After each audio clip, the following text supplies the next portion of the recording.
यहाँ पर कुछ ऑब्जेक्टिव क्वेश्चन है जो वृत्त से संबंधित है। पहला क्वेश्चन है कि सभी वृत्त डैश होते हैं, जितने भी वृत्त होते हैं डैश होते हैं, तो इसमें क्या हो सकता है? आप गेस कीजिए और इसका आंसर दीजिए।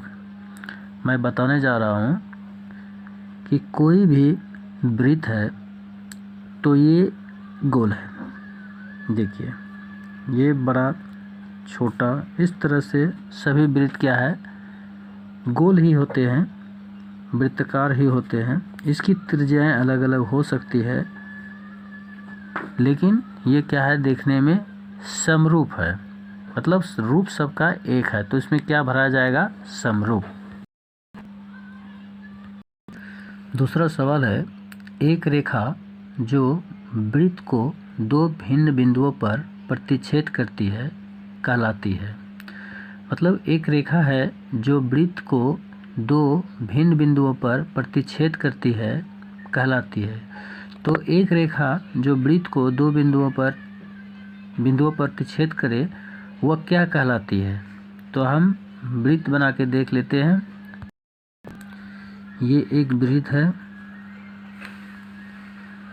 और दो बिंदु पर प्रतिच्छेद, मान लो यहाँ से यहाँ, ये क्या करता है, प्रतिच्छेद कर रहा है, तो ये क्या कहलाता है, ये जीवा कहलाता है। इस तरह से ये क्या कहलाएगा, जीवा। मतलब कि एक रेखा जो वृत्त को दो भिन्न बिंदुओं पर प्रतिच्छेद करती है जीवा कहलाती है। और यह जीवा, वृत्त की सबसे बड़ी जीवा उसका व्यास होता है। इसे याद रखना है कि वृत्त का जो सबसे बड़ा जीवा होता है वह क्या कहलाता है, व्यास।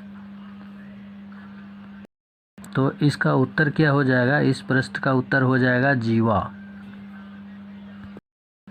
अगला सवाल है, किसी बाह्य बिंदु से एक वृत्त पर खींची जा सकने वाली स्पर्श रेखाओं की संख्या होगी, अथवा किसी वृत्त की बाहरी बिंदु से कितनी स्पर्श रेखाएं खींची जा सकती है।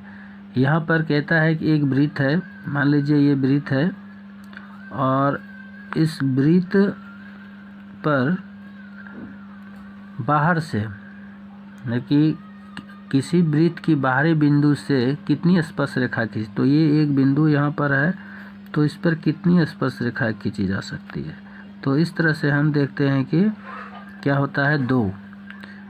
कितना स्पर्श रेखा खींचा जा सकता है, दो। यहाँ पर एक हो और यहाँ पर। तो इस प्रश्न का उत्तर क्या हो जाएगा मेरा, दो स्पर्श रेखाएं खींची जा सकती है। अगला सवाल है, यदि समांतर चतुर्भुज की सभी भुजाएं एक वृत्त को स्पर्श करें तो वह समांतर चतुर्भुज होगा।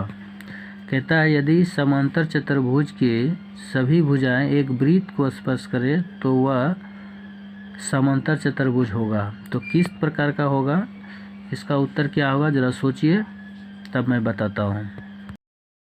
तो इसका उत्तर हो जाएगा, क्या होगा, वर्ग। देखिए इस फिगर में दिखाया गया है कि समांतर चतुर्भुज है और कि सभी भुजाएं एक वृत्त को स्पर्श कर रही है। ये भी भुजा कट रहा है, यहाँ भी स्पर्श हो रहा है, यहाँ भी हो रहा है, यहाँ भी हो रहा है और यहाँ भी, चारों तरफ में क्या है, स्पर्श कर रहा है। तो ये एक प्रकार का क्या हो गया, वर्ग। ये हो गया वर्ग, ये मेरा आंसर क्या हो गया, वर्ग। अगला प्रश्न है कि यदि दो वृत्त एक दूसरे को बाहर से छूते हैं तो दोनों वृत्त से एक साथ गुजरने वाली स्पर्श रेखाओं की संख्या क्या होगा। मतलब दो वृत्त है और दोनों वृत्त एक साथ एक दूसरे को क्या करता है, स्पर्श करता है, तो दूसरे को स्पर्श करते हुए गुजरने वाली रेखाएं की संख्या क्या होगी, ये ज़रा सोचिए, तब हम डायग्राम से बताते हैं।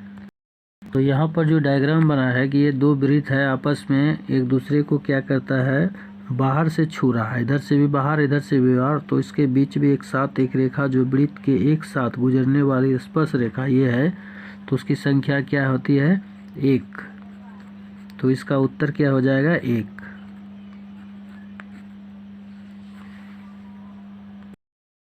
अगला प्रश्न है कि दो भिन्न त्रिज्याओं वाले वृत्त हमेशा होते हैं। मतलब दो भिन्न त्रिज्या वाला वृत्त कैसा होता है। तो हम देख लेते हैं क्या है कि दो भिन्न त्रिज्या, मतलब एक ये वृत्त हो गया, ये त्रिज्या, और एक ये वृत्त हो गया, दूसरा वृत्त, ये त्रिज्या। मान लीजिए ये 2 सेंटीमीटर है और ये 5 सेंटीमीटर है। तो वृत्त हमेशा क्या होता है, ऐसा हुआ कहता है दो भिन्न त्रिज्या वाले वृत्त हमेशा क्या होते हैं, तो समरूप होते हैं। क्या होते हैं? समरूप। तो इसका उत्तर क्या हो जाएगा? समरूप।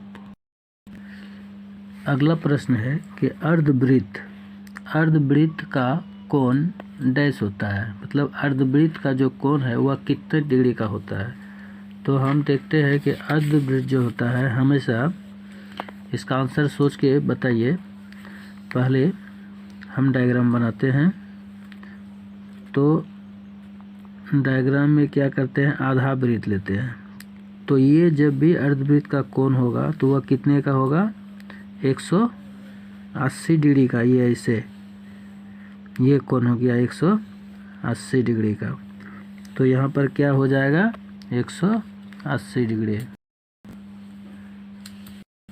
अगला प्रश्न है, वृत्त के कोण पर बना कोण होगा, वृत्त के केंद्र पर जो बना कोण होता है वह कितने डिग्री का होता है।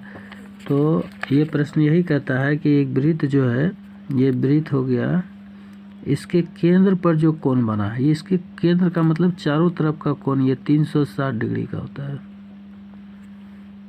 तो हम क्या इसका आंसर लिखेंगे? 360 डिग्री। अगला प्रश्न है, किसी वृत्त के व्यास के दोनों किनारे से खींची गई स्पर्श रेखा हमेशा होती है। कहता है कि एक सवाल, ये जो अगला सवाल है कि किसी वृत्त के व्यास के दोनों किनारे से खींची गई स्पर्श रेखा हमेशा होती है। क्या होती है?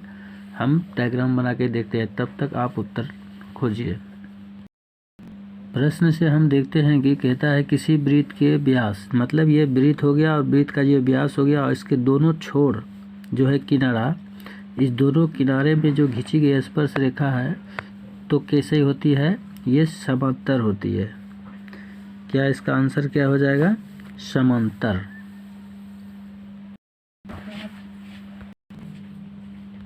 अगला सवाल है कि दो प्रतिच्छेदी वृत्तों की उभयनिष्ठ स्पर्श रेखाओं की संख्या होगी। तो हम पहले दो प्रतिच्छेदी वृत्तों की उभयनिष्ठ रेखाएं उभयनिष्ठ स्पर्श रेखा जो है उनकी संख्या ज्ञात करने के लिए हम वृत्त बनाते हैं। तो हम इसका क्या कहेंगे कि दो प्रतिच्छेदी वृत्त की उभयनिष्ठ रेखा जो अभिनिष्ठ स्पर्श रेखा जो है उसकी संख्या क्या हो जाएगी? 2। इसका आंसर क्या हो जाएगा? 2। इस तरह से हमारे 10 ऑब्जेक्टिव सवाल जो वृत्त से रिलेटिव थे पूरा हुआ। इसे आप 2-4 बार देखें और समझें। ये हमारे बहुत ही उपयोगी है हमारे लिए। ये प्रश्न परीक्षा में किसी तरह से भी पूछे जा सकते हैं और बहुत ही वेरी इम्पोर्टेंट सवाल है।